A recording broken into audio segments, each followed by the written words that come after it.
के 150 शेयर है 1500 के रेट पर, तो अभी तो ये लगभग 1150 के लगभग आ गया है। तो अभी इन लेवल पर और एवरेज कर सकते हैं या थोड़ा और वेट करें 1050-1100 के लेवल पर। और दूसरा पूछना है एनबीएफसी या बैंकिंग शेयर में अभी निवेश कर सकते हैं, जैसे आईसीआईसीआई है, एसबीआई है, एचडीएफसी बैंक है या बजाज फिनसर्व, चोरा फाइनेंसिंग है। और तीसरा मेरे को पूछना है टाइटन पर, टाइटन पे निवेश करें या थोड़ा और वेट करें। बताइए अविनाश सर, रिलायंस, टाइटन और एनबीएफसी पर राय चाह रहे हैं। देखिए, रिलायंस की बात करें तो मैं आपकी बातें सुन रहा था कि आज इनको कोई केजी गैस बेसिन के ऊपर एक बड़ा गवर्नमेंट से डिमांड आई है। तो हो सकता है कि कल के सत्र में भी थोड़ा सा स्टॉक नीचे के लेवल पे ही ट्रेड करेगा। लेकिन अगर नजरिया आपका 6 to 12 मंथ्स का है तो मेरे ख्याल से देखिए रिलायंस एक ऐसे लेवल पे आ गया है जो 52 वीक लो के करीब है। और इनके सारे बिजनेसेस इनफैक्ट काफी अच्छा कर रहे हैं, जैसे कि टेलीकॉम बिजनेस की बात करें, retail business, oil and gas की बात करें, तो मुझे लग रहा है कि नजरिया अगर थोड़ा सा ये लंबा रखे, मोटा मोटी 12 से 15 महीने का, तो डेफिनेटली इनको लॉस में निकालने की कोई गुंजाइश नहीं होनी चाहिए। थोड़ा सा टाइम स्पेंड करिए, क्योंकि लार्ज कैप स्टॉक है और मार्केट का सेंटिमेंट भी वीक है। दूसरा स्टॉक टाइटन भी मैं कहूंगा कि अगर नजरिया आपका 12 से 15 महीने का है तो ही यहाँ पे निवेश करिए। देखिए, टाइटन एक बहुत ही वेल मैनेज्ड गोल्ड ज्वेलरी में प्लेयर है, प्लस इनका जो ट्रेडिशनल बिजनेस है वो भी काफी अच्छी तरह से वॉचेस का चल रहा है। मेरे ख्याल से रिसेंटली तीसरी तिमाही के नंबर्स थोड़े से डिसअपॉइंटिंग जरूर थे, लेकिन मैनेजमेंट ने कहा है कि अगले साल होपफुली कंजम्पशन के लिए बजट के बाद जो भी अनाउंसमेंट्स आए हैं और जो बजट में टैक्स रिव्यूज आए, इसका बेनिफिट थोड़ा सा टाइटन के प्रोडक्ट्स के ऊपर आएगा। तो यहाँ पे भी होल्ड करने की राय। और अगर एनबीएफसी की बात करें तो मुझे लग रहा है कि देखिए इनके नजरिए से अगर साल 1.5 साल का कोई अगर ये लेते हैं तो श्रीराम फाइनेंस एक अच्छा विकल्प हो सकता है, काफी अच्छे लेवल पे आया है।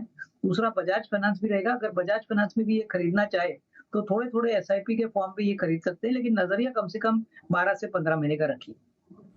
बिल्कुल, 12 से 15 महीने का नजरिया रखिए। और अगला ईमेल हमारे पास आया है अभिषेक त्रिपाठी का, वडोदरा से। ओला इलेक्ट्रिक के शेयर हैं सर इनके पास, 2425 शेयर हैं, 94 रुपए 25 पैसे के भाव से इन्होंने खरीदे थे। क्या राय रहेगी इनके लिए?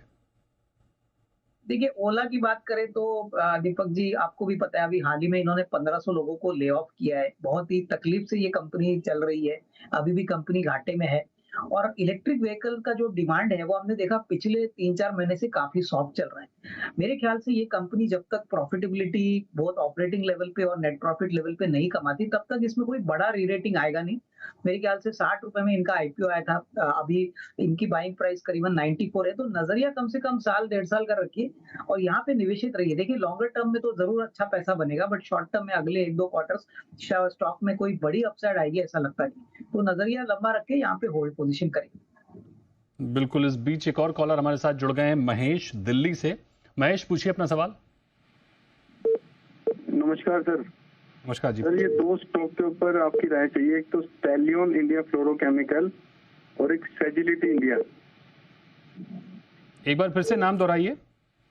Stallion India Fluorochemical, STALLION, Stallion India Fluorochemical और सेजिलिटी इंडिया।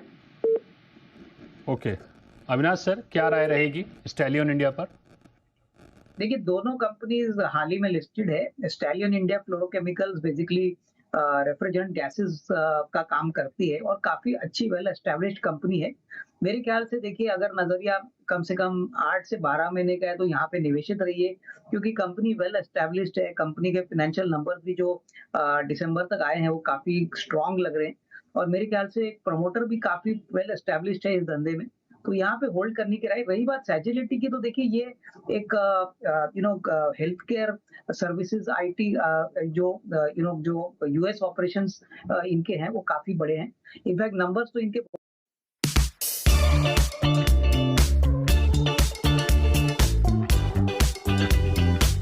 क्योंकि बिजनेस तो ग्रो हो रहा है, लेकिन अभी भी फंडामेंटल्स पूरी तरह से मार्केट्स ने पॉजिटिवली इसको डिस्काउंट नहीं किए, बट आउटलुक डेफिनेटली पॉजिटिव है।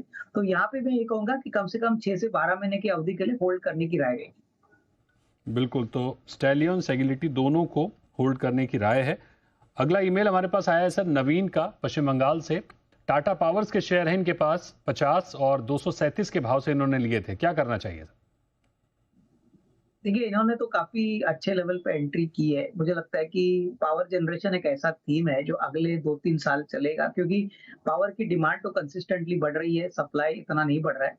और टाटा पावर ने ये भी कहा है कि अगले 2-3 साल में ग्रीन एनर्जी, रिन्यूएबल पे वो बहुत ज़ोर से फोकस करने वाले हैं, तो इसका भी फ़ायदा कंपनी को मिलेगा। तो मेरे ख्याल से देखिए, इनका नज़रिया अगर द साल, डेढ़ साल का है, तो यहाँ पे निवेशित रहिए। अच्छी well managed large cap company है और पावर जनरेशन में मुझे लगता है ये काफ़ी वेल मैनेज्ड प्ले है, तो यहाँ पे होल्ड करने की राय। बिल्कुल। अगले कॉलर हरिकेश हमारे साथ जुड़ गए हैं नोएडा से। हरिकेश, पूछिए अपना सवाल। सर, ओरिएंट टेक्नोलॉजीज में हमने इन्वेस्ट किया हुआ है। अभी 431 का एवरेज प्राइस मेंटेन किया हुआ है। शेयर का नाम एक बार फिर से बताइए।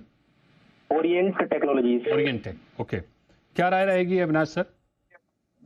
देखिए, ये भी एक वेल एस्टेब्लिश्ड आईटी प्ले है और मुझे याद है आईपीओ, ये भी काफी रिसेंट आईपीओ है। इनकी बाइंग प्राइस थोड़ी सी ऊपरी लेवल की जरूर है, बट मैं इनको यही कहूंगा कि नजरिया अगर आपका 12 से 15 महीने का है तो यहाँ पे होल्ड करिए।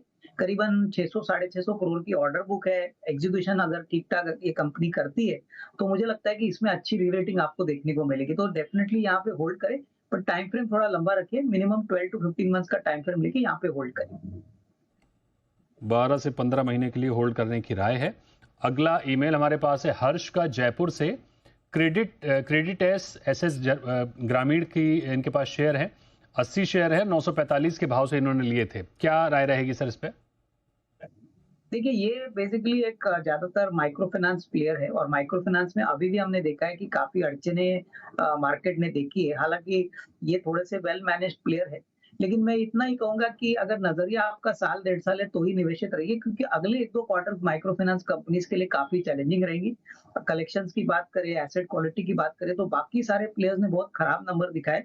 तो यहाँ पे ग्रोथ के लिए शायद थोड़ा सा टाइम आपको वेट करना पड़े, बट लंबी अवधि के लिए अगर आपको होल्ड करना है, अगर आपका नजरिया 12-15 महीने है, तो यहाँ पे निवेशित रहिए। अगले कॉलर संजीव हमारे साथ जुड़े हैं सूरत से। संजीव, पूछिए अपना सवाल। हेलो सर, नमस्ते। हाँ जी, पूछिए अपना सवाल। मेरे 3 स्टॉक पर सवाल है। कीरकॉन लिया हुआ है, फिर जमुना ऑटो है एक, और जियो फाइनेंस है। अभी तीनों में प्राइस थोड़ा डाउन चल रहा है, तो अभी होल्ड करें या क्या करना चाहिए? बताइए सर। इरकॉन, जमुना ऑटो। देखिए, इरकॉन की बात करें तो इरकॉन एक सरकारी कंपनी है जो टर्नकी कॉन्ट्रैक्ट्स में काम करती है। इनकी ऑर्डर बुक काफी अच्छी है। मेरे ख्याल से यहाँ पे शॉर्ट टर्म नहीं, बट लॉन्गर टर्म में जरूर अच्छा रिस्क रिवॉर्ड मिल सकता है, क्योंकि ऑर्डर बुक कम से कम अगले 1.5-2 साल के लिए कंपनी के पास में है, प्लस एग्जीक्यूशन इनका काफी अच्छा है। तो निवेशित रहिए, यहाँ पे थोड़ा स्टेडी रिटर्न मिलेगा, लेकिन समय थोड़ा लगेगा।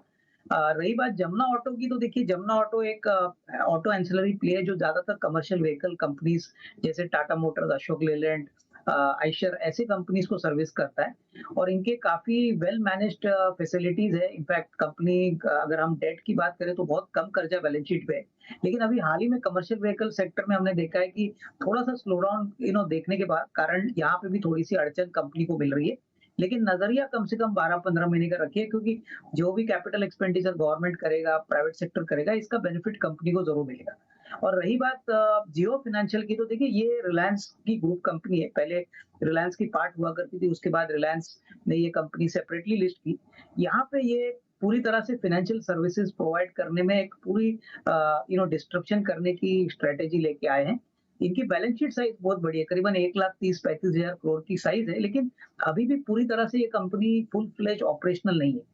तो नजरिया यहाँ पे कम से कम 2 साल के ऊपर का है तो ही यहाँ पे निवेशित रहिए, क्योंकि लॉन्गर टर्म में जरूर अच्छा पैसा बनेगा, बट शॉर्ट टर्म में मुझे नहीं लगता है कोई बड़ी अपसाइड आएगी, क्योंकि अभी भी पूरी तरह से नंबर्स में वो रिफ्लेक्शन आया नहीं है।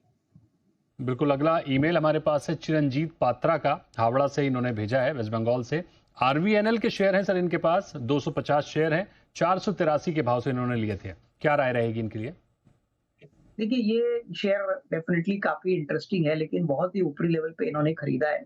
मेरे राय से अगर ये थोड़ा सा करंट प्राइस से एवरेज करते हैं और कम से कम 1.5-2 साल का नजरिया रखते हैं, क्योंकि ऑर्डर बुक अच्छी है, basically not only railway but non railway business भी काफी इनका सिग्निफिकेंट है, कम से कम 1.5-2 साल की ऑर्डर बुक की विजिबिलिटी है, तो थोड़ा एवरेज करके ये अगर 1.5-2 साल का टाइम फ्रेम रखते हैं तो ही इनको अच्छा रिस्क रिवॉर्ड मिलेगा। तो यही राय रहेगी कि थोड़ा एवरेज करें और नजरिया कम से कम 1.5-2 साल का रखें, यहाँ पे होल्ड करें। बिल्कुल। अगले कॉलर हमारे साथ जुड़ गए हैं अमित, उत्तर प्रदेश से। अमित, पूछिए अपना सवाल। हाँ अविनाश सर, चरण स्पर्श। अविनाश सर, मैं आपको बहुत फॉलो करता हूँ और आपकी सारी राय मैं आप सुनता हूँ। सर मेरे पास जैसे अभी आपने बताया BLS इंटरनेशनल, तो मेरे पास BLS ई सर्विस के 1001 शेयर हैं 280 रुपए के परचेजिंग में, जिसका भाव सर इस समय 150 रुपए के आसपास है। मैं बहुत लॉस में हूँ। क्या ये सर मेरा भाव 270 रुपए एक साल के आसपास आ सकता है क्या? और दूसरा शेयर एक बार आपने रिकमेंड किया था टर्बो ऑटो, तो उसका भी शेयर मेरे पास 360 रुपए का है और वो भी बहुत लॉस में है। सर प्लीज मेरे को राय दीजिए, क्या मेरे को एग्जिट करना चाहिए BLS ई सर्विस से या बने रहना चाहिए 12 से 15 महीने के लिए? क्या मेरा भाव आ सकता है सर 270 रुपए? इसका सर थर्ड क्वार्टर भी बहुत अच्छा रहा है सर। प्लीज मेरे को अच्छी सजेशन दीजिए सर, मैं आपको बहुत फॉलो करता हूँ सर, प्लीज बताइए अविनाश सर। नहीं बिल्कुल, देखिए BLS ई सर्विसेज के भी नंबर्स बहुत ही तगड़े आ गए हैं दिसंबर क्वार्टर के लिए। इनफैक्ट ये कंपनी भी काफी अच्छी प्रॉफिटेबल है और मुझे लग रहा है कि देखिए आपने थोड़ा सा ऊपरी लेवल पे ये स्टॉक खरीदा है 280 रुपए में। पब्लिक इशू के बाद बहुत तेजी से ये स्टॉक भागा था, लेकिन मुझे लगता है कि अगर नजरिया आपका कम से कम 12 से 18 महीने का है तो यहाँ पे थोड़ा सा एवरेज अगर आप कर सकते हो, अदरवाइज आप कम से कम 12 से 18 महीने का टाइम फ्रेम लेके यहाँ पे निवेशित रहिए। मुझे लगता है कि कम से कम साल 1.5 साल में आपको अपना प्राइस मिलने की पॉसिबिलिटी जरूर मिलेगी। और टैल्बरस ऑटो की बात करें तो देखिए इस कंपनी का कम से कम 1600 करोड़ का ऑर्डर बुक ऑलरेडी है। कंपनी वेल एस्टेब्लिश्ड वेंडर है, not only passenger car two wheeler लेकिन कमर्शियल व्हीकल्स के लिए भी है और एक्सपोर्ट ऑर्डर्स भी काफी अच्छे हैं। तो यहाँ पे भी मैं इतना ही कहूंगा कि नजरिया कम से कम साल 1.5 साल रखिए।